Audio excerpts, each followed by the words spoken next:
Our story begins more than 60 years ago inside an abandoned chicken coop, where our founder discovered a retired teacher living, no home, no health care. So she said no to this injustice and yes to transforming lives.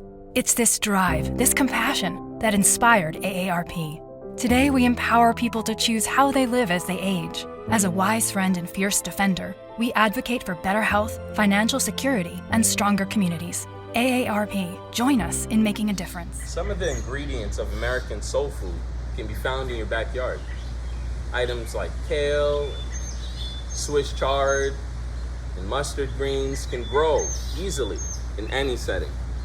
And that is the awesome thing about American soul food. So join us today on this episode of Food Without Borders.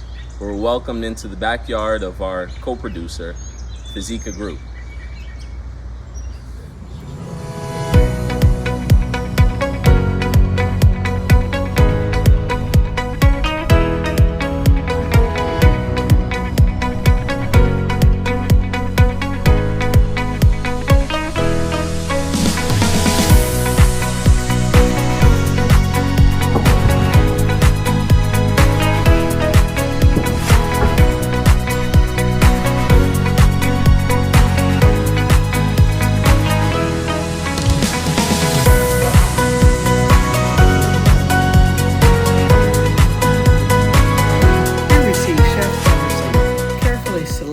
Fresh pieces of Tuscan kale, clipping them from the backyard garden of Fizika Group.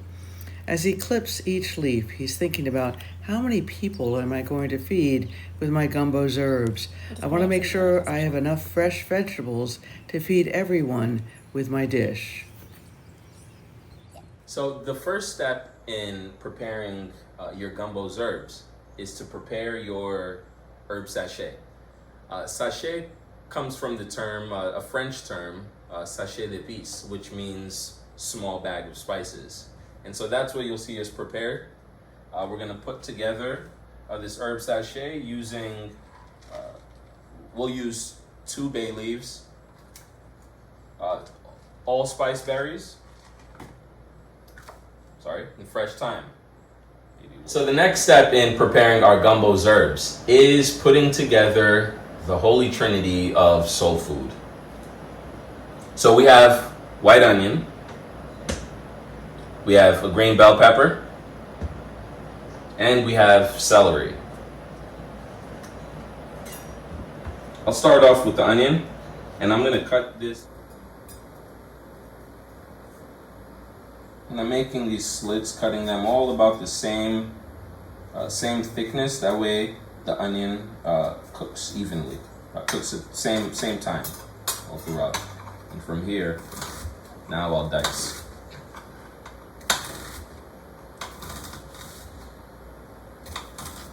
Awesome thing about soul food, much like any cuisine, is the fusion of different cultures, the different peoples that influence that cuisine. So I like that it's a growing trend to call it American soul food, but it has influences of French cuisine, of native cooking techniques and ingredients as well. We have the celery, we have the onion, and the green bell peppers.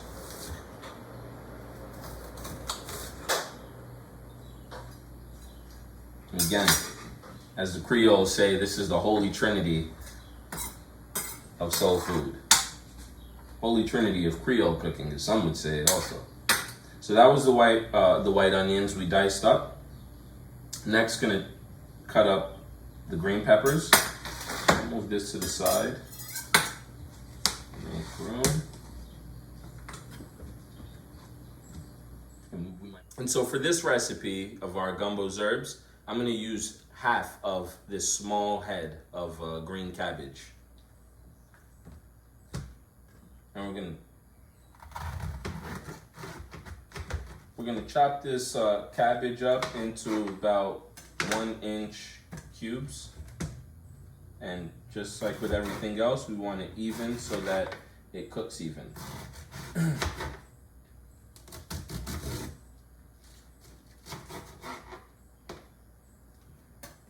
use a different knife. So I diced these I diced the celery pretty thin.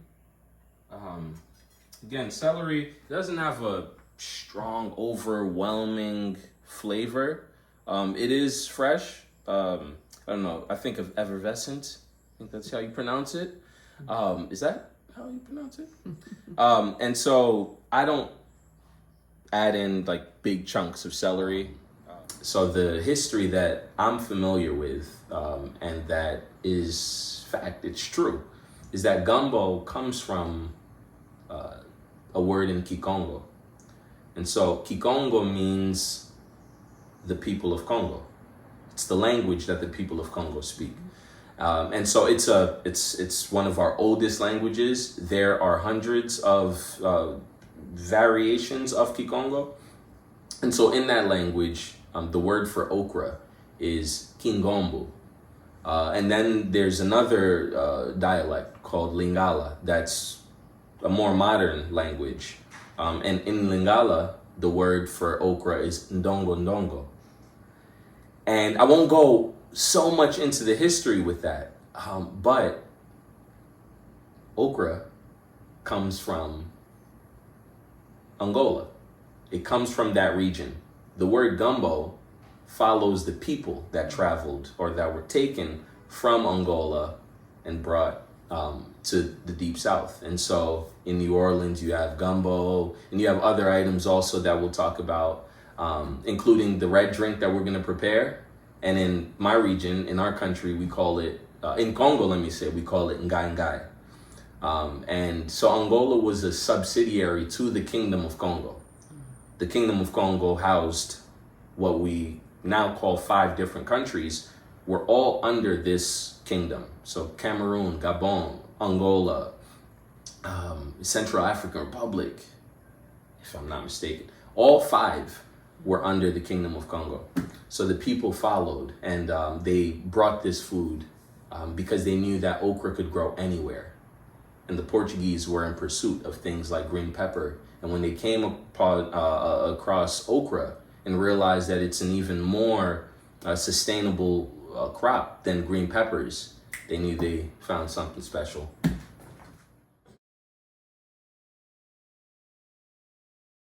Over here is the hibiscus tea. We're gonna get started with that. We have a pot of water, and it's at about a medium high heat. And we have our dried hibiscus leaves. And so this will go into the water. You want to do that before the water comes to a boil, so that the leaves really steep into it. You want all the flavors of the hibiscus in there.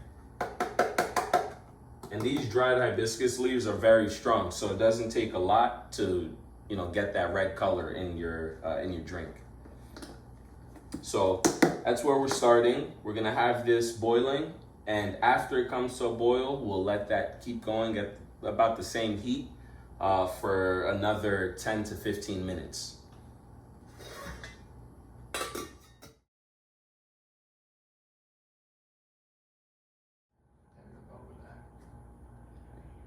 Just lay them down flat on to the cast iron. No oil, no grease, no fat.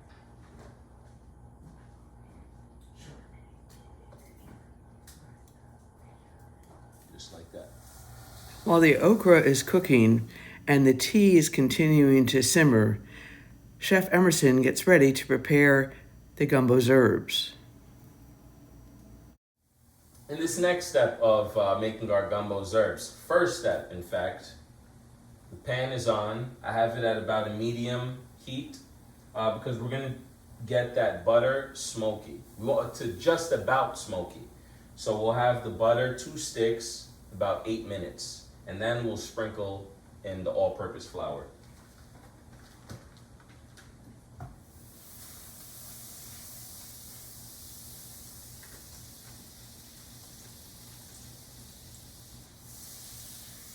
I'm gonna lower the heat a little bit just so that the butter isn't burning down, right? Because we want it to get to smoky kind of flavor, but we don't want it to get there fast, right? That'll give us a burn taste. We are working towards a dark roux though, and that's the reason for getting this butter to the smoky point. Almost just about smoky point.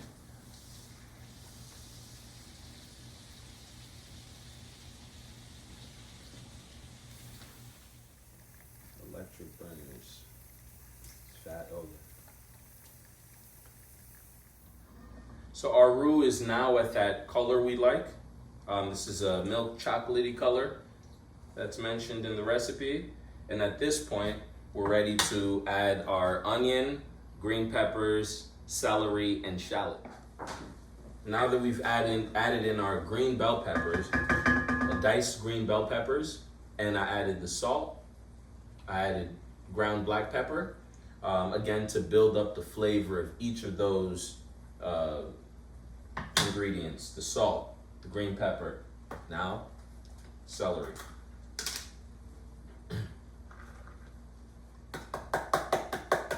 You'll notice, so the first thing I added was the white onion. Reason, we want that white onion to get to translucent. We want the green peppers to have a little bit more time to cook, right? It's a bigger vegetable, if you can think of it in that sense, right? It's those dices are thicker than the onion. So the second one to go in is the green pepper, and then I'll throw in the celery, and it doesn't need a lot of time, right?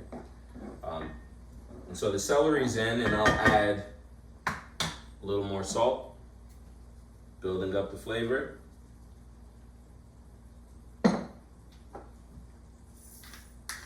Ground black pepper.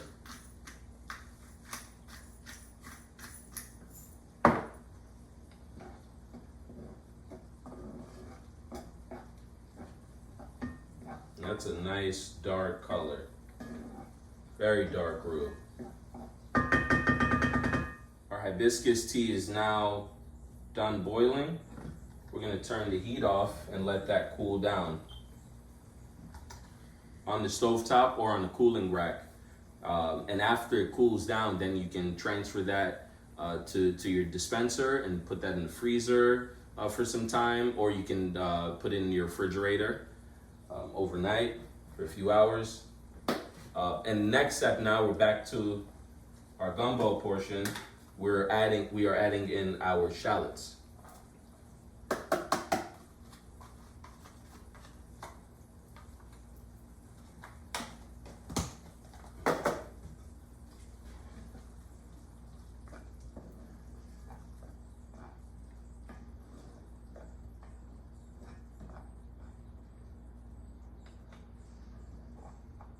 Just let that go for a little bit.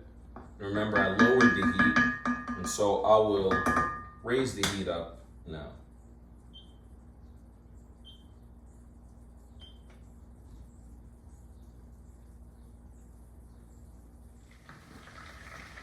Just about.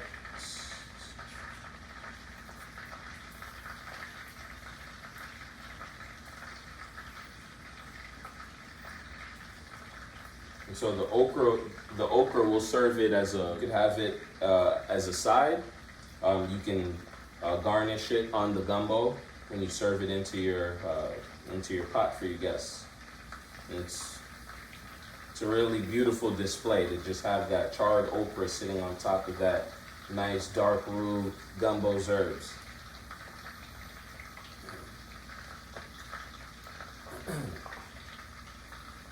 As the tea is still hot, that's the best time to add your sugar. Unless, of course, you made sugar water, all right, which is a simple recipe. You'll see us make that in another episode. But again, very simple recipe. That's just water, sugar, let it boil, and sugar dissolves perfectly in heat, as we know. If you enjoy tea or coffee, so heat and the motion of stirring is going to help dissolve that sugar into our hibiscus tea. Not much sugar needed for this.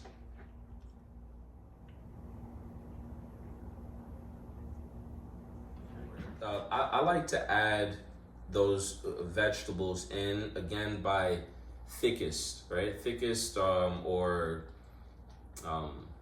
yeah. So the cabbage has a harder texture. I want that to cook for longer, so I'll add that in first.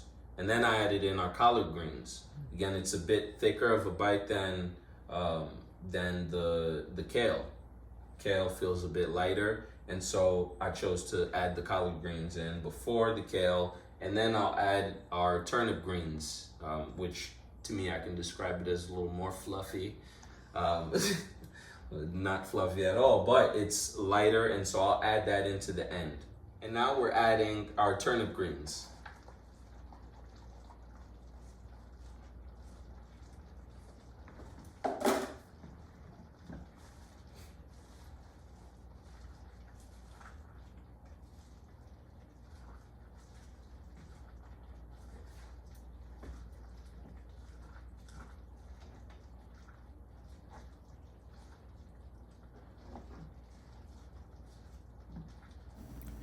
While the vegetables are cooking, Chef Emerson is carefully moving the wooden spoon to encourage the roux to cover all of the vegetables as they are cooking down. He is carefully moving this sachet of herbs to ensure that there is full flavoring throughout the pot while the vegetables are cooking.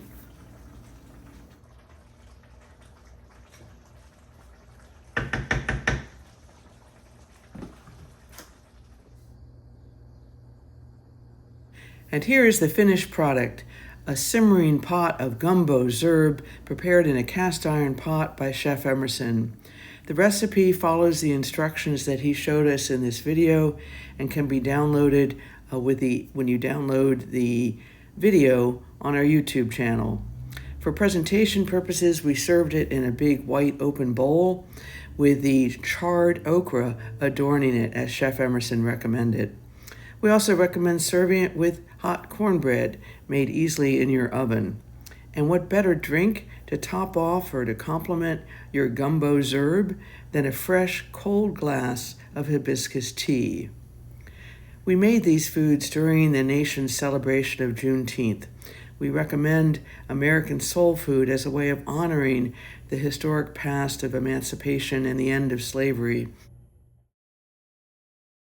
Chef Emerson demonstrated he was able to prepare the fresh hibiscus tea while cooking the Gumbo Z'herbes so that both could be enjoyed on Juneteenth or any day. This concludes our episode of American Soul Food, brought to you by Food Without Borders and AARP Pennsylvania. We look forward to seeing you at the next episode.